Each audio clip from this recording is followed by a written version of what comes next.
All right, let's move on to basketball. Nebraska basketball last night in a game that I don't really recall ever seeing before in Husker hoops history.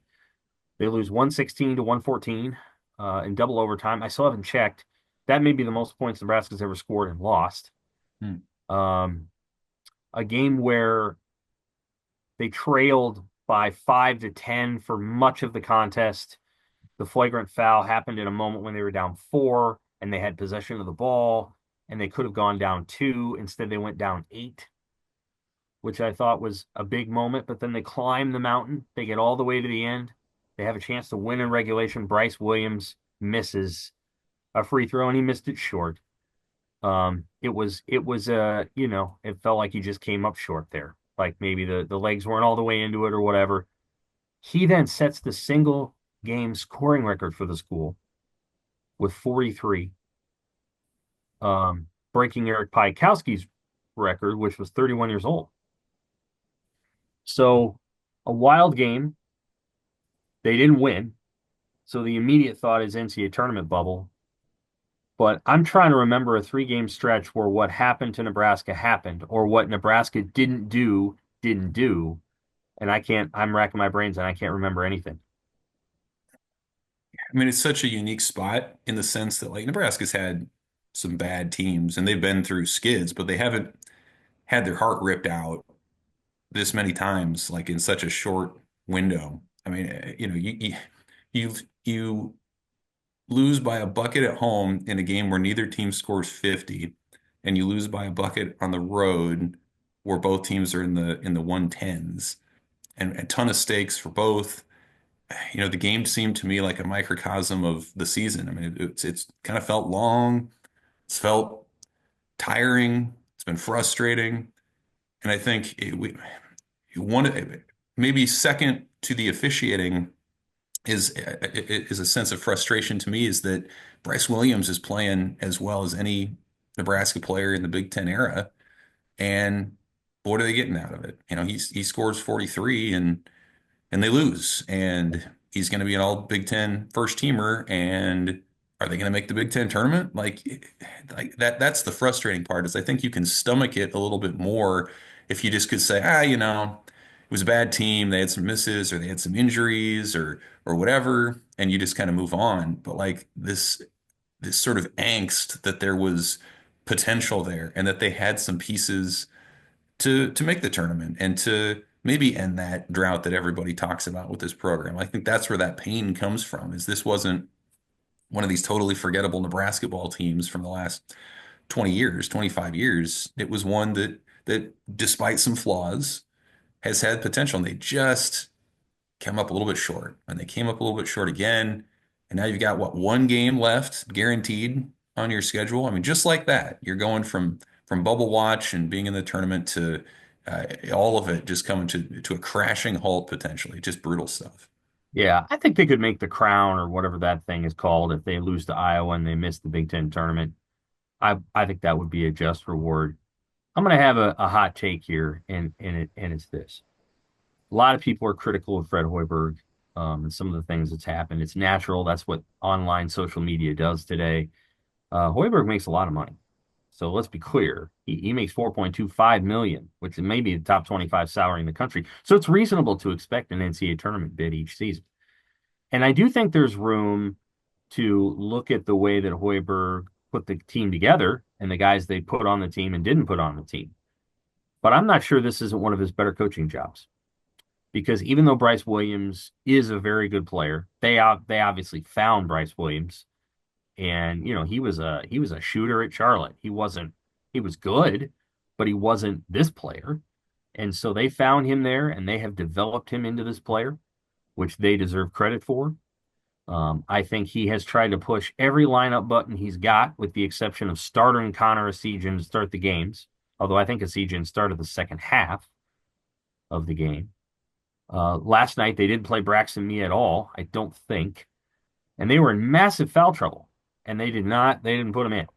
I think they got fatigued and tired by whatever the fouls that he would commit that were unnecessary, and what happens to your offense when he's on the floor. I thought last night Fred Hoiberg chose offense, and he made the right choice. I thought the basketball last night looked a hell of a lot better than it did on Saturday and better than it did, honestly, on Monday when they almost beat Michigan. I know the defense was great, but I was like, this is what it should be. This is what it was 2 years ago when all else is lost, you go back to what you know. And I thought they got guys cutting and moving. They're undersized. And Sam Hoiberg's not a tall guy. Riley Worcester's 6'4". Aaron Eulis is out there. Hasijan's out there. At the end of the game, they're basically running isolation with, a pick at the top, and Bryce gets to decide what to do. And there are reasons that you certainly can critique Hoiberg. And again, the way the team was put together and the things that haven't panned out, it's on him because he's the GM. There's no one else. There's no Dallas Mavericks GM who traded Luka away. It's all Fred and his team. But Fred's the leader and he knows all that. And I'm not saying anything that he wouldn't already know. But if we're just talking about what they had coming into the season and how he's coached it,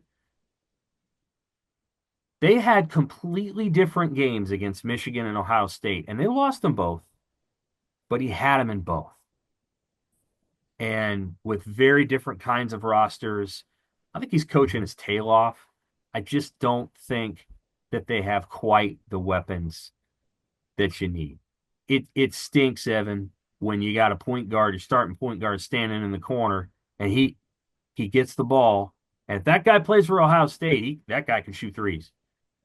For Nebraska, the guy doesn't take the shot because he knows, and Ohio State knows, probably not going in. That's tough.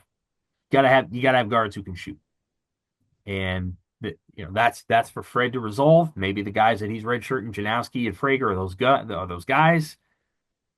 But as I'm watching that game, I'm like, this guy came up with a completely different game plan than he had for Michigan, and his players executed it. And yeah, they couldn't get a stop, but that when you don't play Braxton Mia, you don't have a rim protector. It makes everything harder. Like, they just don't quite have the combination of players, and they're playing their tails off. Now, What do you maybe think?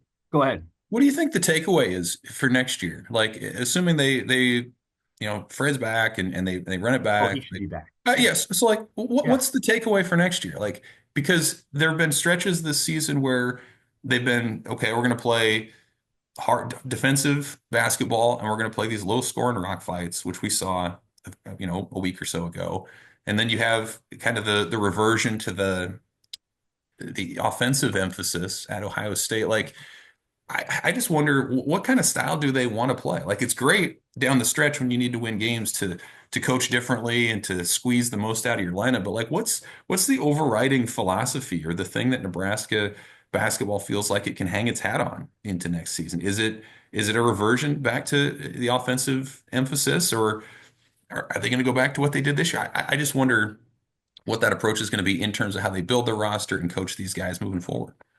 Ideally, I think he would love to have a point post, as you call it, a Derek Walker or a rink mask. Mask is supposed to come back next year. Ideally, they would have a rink mast.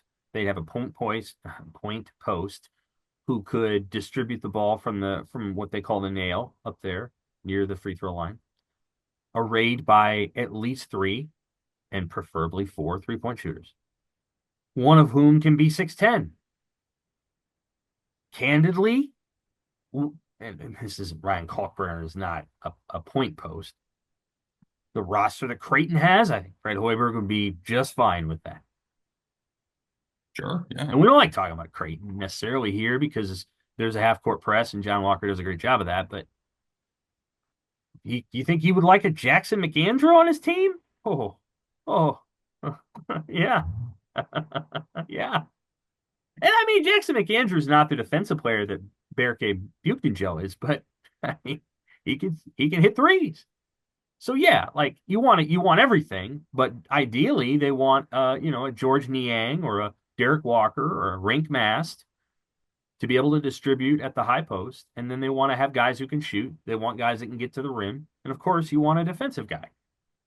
But they got that. I mean, I don't know that Braxton Mia was exactly their first pick, but they got a guy that could, in theory, protect the rim. And I have a hard time believing other people are going to tell me I'm dead wrong. I have a hard time believing that William Kyle was the key to. Well, if they'd only gotten William Kyle instead of Braxton Mia, maybe William Kyle's a better. probably a slightly better player, including on offense. But for me, it's can you make threes? Can you run Fred's offense? Can the point guard get downhill? And Raleigh Worcester did that at times, but he didn't make very many at the rim. And can people shoot?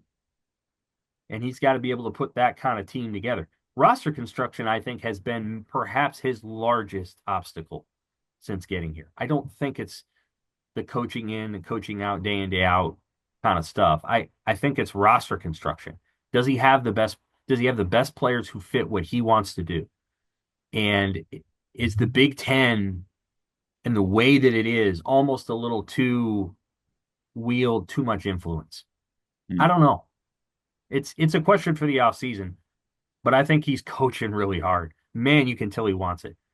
You can tell that he wants it. There's no question about any of that. So I don't know. Maybe people are more critical of him than I am. But what I'm seeing coaching in the games and I watch every game.